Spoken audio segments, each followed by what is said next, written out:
You're using the wrong word when you're creating your New Year's resolutions in your head regarding getting and staying at your happy weight.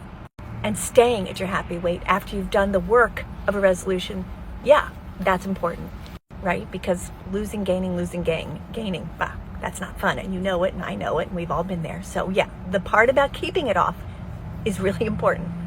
So what's the word? The word itself is resolution, and here's why.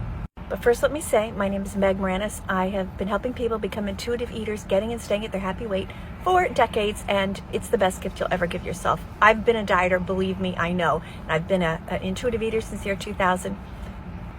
Guys, it's the best gift you'll give yourself. But anyway, here's why the word resolution is so bad.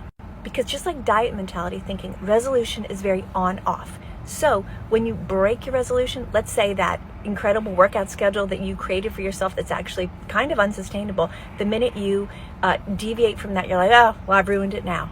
Again, that's very on-off. I'm on a diet, I'm off a diet. I'm on a workout program, I'm off a workout program. The word I really advocate that you use instead is policy. Policy is not on and off. It is your policy to try to work out, let's say, 3 times a week. And by the way, 3 times a week is plenty. It's a big myth that you need to work out more than that, okay, unless you're trying to be an Olympian. But no, 3 times a week is fantastic. But when it's your policy to work out 3 times a week and you deviate, you go, no, you didn't break anything. You didn't adhere to your policy that week, but just mentally, and you guys, mentally, these words are really important to you.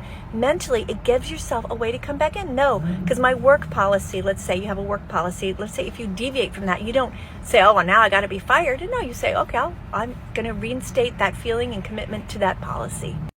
It's so much more positive and so much better for your psyche, because when you want to lose weight, and if you do, and if you want to make it a lifelong thing that you can sustain, you got to be gentle with yourself. Bullying yourself with rules that are not sustainable doesn't work. So instead of resolutions, which are also a way to say rules, again, policies.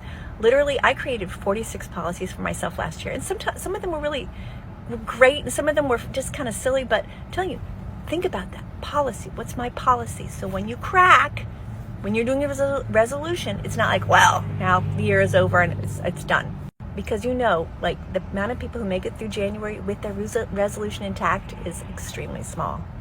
This is the way to do it, my friends. Come join me in this happy land where you're nice to yourself, you get and stay at your happy weight, and food is your friend, not your enemy. And working out isn't exhausting. Working out is invigorating. Happy New Year.